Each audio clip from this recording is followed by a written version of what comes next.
No, you got that like surprisingly? No, that's fine. Okay. This is David Mullock. He was a high school student from Texas who hung himself in his family's backyard following an onslaught of cyberbullying. David had been the target of ongoing bullying through most of his life. He received a series of text messages from between 6 and 10 bullies a day with comments that insulted him and put him down. And according to his brother, he didn't do anything wrong.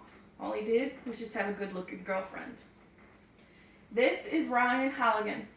He's a 13-year-old from Vermont who committed suicide after cyberbullying. Ryan was ridiculed and humiliated by peers in his school and online.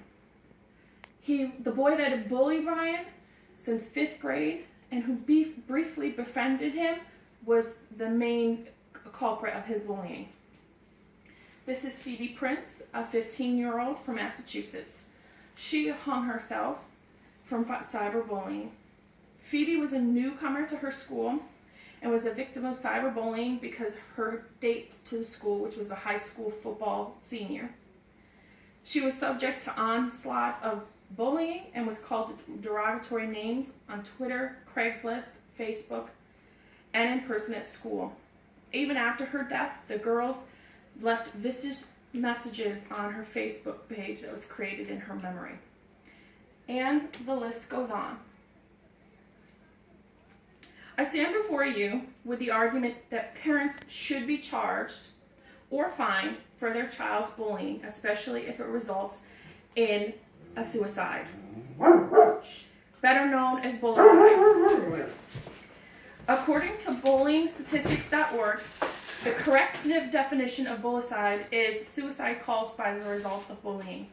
Children and teens who are bullied live in a constant state of fear and confusion in their lives. Many fear that the only way to escape the rumors, insults, verbal abuse, and terror is to take their own lives. To understand my position, let's first discuss what bullying is.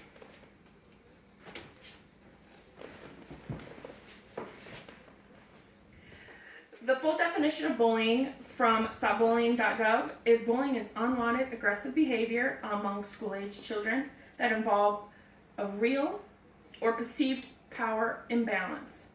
The behavior is repeated or has the potential to be repeated. A power imbalance is a child who uses their power, such as physical strength, embarrassing information, or popularity, to control or harm others. Bullying includes actions such as making threats, spreading rumors, and physical attacks. And according to nonbullying.com, 30% of the victims have turned to self-harming behavior. That's an increase of 6% from 2013. 30% of children have been bullied, have suicidal thoughts. That's a 5% increase since 2013. And 10% of children have admitted to taking their own lives due to bullying. At least half the suicides among young children are a result of bullying. And according to statistics reports by ABC News, nearly 30% of students are either bullies or victims of bullying.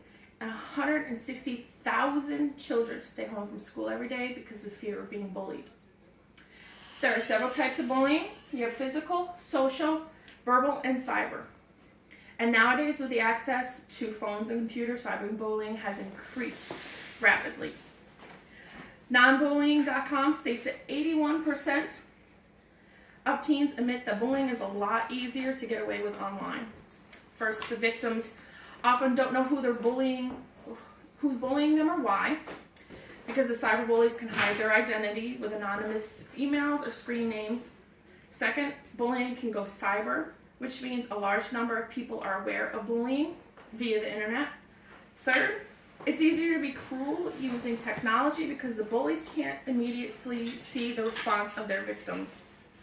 And over 25% of young people have been bullied repeatedly through cell phones or social media. Cyberbullying can have devastating consequences, and suicide is one of them. If the actions of bullying results in the suicide of their victims, then the parents should be held accountable.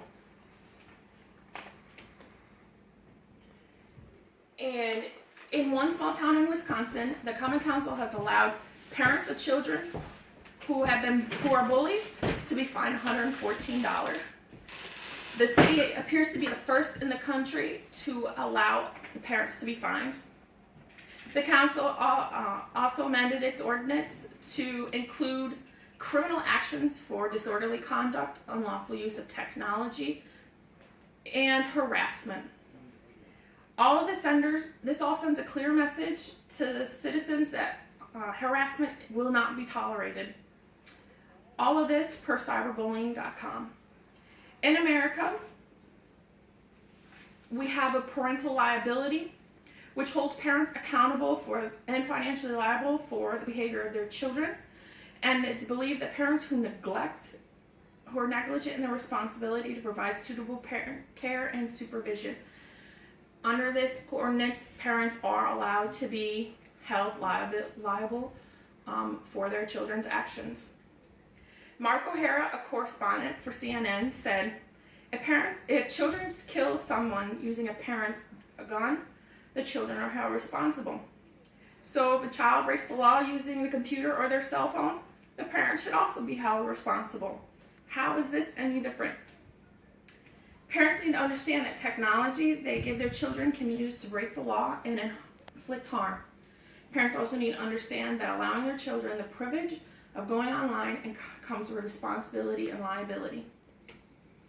And Mark O'Hara said it best: the issue is urgent and critical, and we need to act before we lose another child. Thank you.